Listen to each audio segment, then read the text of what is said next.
கீதையில் கண்ணபுரான் கூறுகிறார், தர்மம் அழிந்து அதர்மம் தலையெடுக்கும் போதெல்லாம் என்னை நானே அவதரித்துக் கொள்கிறேன்.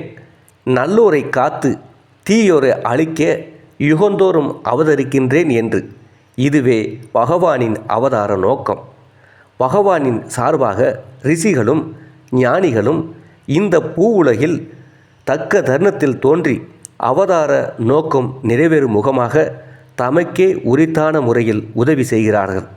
உதாரணமாக, இருமுறை பிறப்பவர், அதாவது பிராமணர்கள், சத்திரியர்கள், வைசியர்கள் தங்கள் கடமைகளை புறக்கணிக்கும் போதும், மேற்குலத்தவரின் உரிமைகளை தவறான முறையில் பறிக்க சூத்திரர்கள் முயலும் போதும், ஆன்ம ஞான போதகர்கள் மதிக்கப்படாமல் அவமதிக்கப்படும் போதும், தன்னைத்தான் மெத்தப்படித்தவன் என்று எண்ணும் போதும், தடுக்கப்பட்ட ஆகாராதிகளையும் போதை தரும் குடிபொருளையும் ஜனங்கள் உட்கொள்ளும் போதும், மதம் என்னும் போர்வையில் மக்கள் தகாத காரியங்களை செய்யும் போதும், பல்வேறு இனத்து மக்கள் தங்களுக்குள் சண்டையிட்டு கொள்ளும் போதும், மறையவர் வந்தனம் மற்றும் தங்கள் மத பழக்க வழக்கங்களை செய்ய தவறும் போதும், யோகிகள் தியானத்தை புறக்கணிக்கும் போதும், மனைவி மற்றும் மக்கள் செல்வமே தங்கள் கருத்துக்குரிய ஒன்றே ஒன்று என்று மக்கள் கருத தலைப்பட்டு முக்தி என்னும் உண்மை நெறியின்றி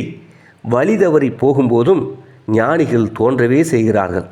தங்கள் மொழி செயல்களினால் காரியங்களை நெறிப்படுத்துகிறார்கள். அவர்கள் கலங்கரை விளக்கங்களை ஒப்ப சேவை செய்து நமக்கு மெய்நெறியை காண்பிக்கிறார்கள்.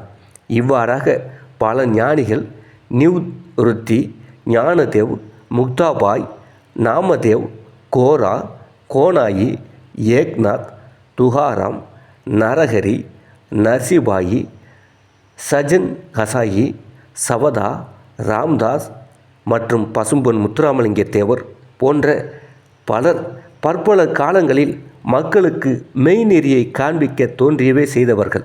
அதில் சாய்பாபாவும் முக்கியமானவர்.